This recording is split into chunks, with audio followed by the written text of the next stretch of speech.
What is up, guys? This is Brutal Boost coming to you guys with a video today on a $500 budget PC build.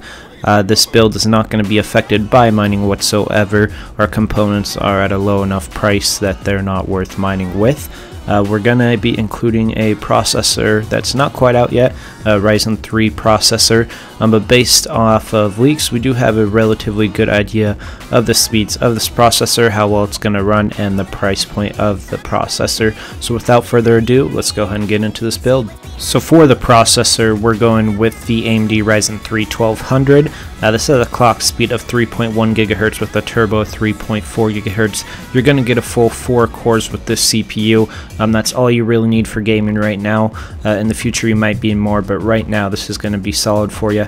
Another thing, this is coming in rumored at around $109, so it is a fairly cheap CPU, and the price for performance on the CPU is amazing.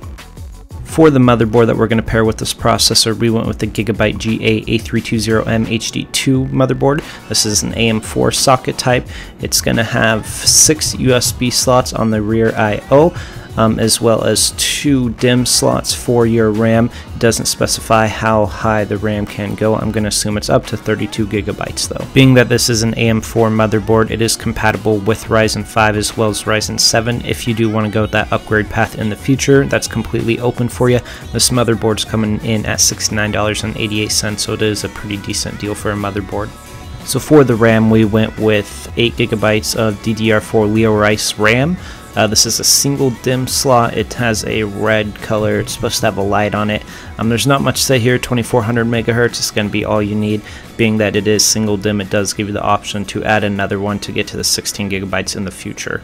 So for the graphics card, I went with the Gigabyte GeForce GTX 1050 2GB card. I was trying to fit in the 1050 Ti, but I just couldn't get it in on this budget.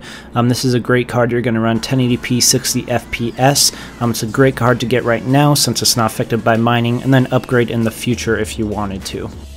For storage, I just went with the simple 1TB WD Blue. This is going to give you plenty of room for games. You can always add another one in the future, add an SSD in the future if you'd like as well. This just makes it nice and easy. It's cheap, lots of room for you. So for the case, I went with the Corsair Carbide series Spec 01. It's a mid-tower gaming case, has a nice side window on it. It looks decent. It's from Corsair, reliable brand. This is a great case for only $50. Lastly, powering this build, we have the Corsair CX650M. This is a 650 watt 80 plus bronze certified power supply unit. I went with this one. It's a little more expensive than cheaper options you can get. Two main reasons. It's semi-module, so it's going to relieve a lot of cable management for you.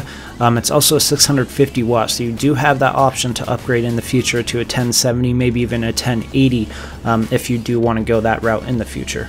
So as a little bonus for you guys, I'm going to go ahead and throw in what I would do if I had a little extra cash. Most people are going to say put into the graphics card. I'm going to steer away from that just because this is a lower end build and it's something that you might want to upgrade in the future. The hardest thing to upgrade, or the biggest issue you might run into while trying to upgrade, is your motherboard not compatible with the upgrades. Everything plugs into the motherboard, so for that reason I would get a better motherboard, just so in the future it is easier to do that.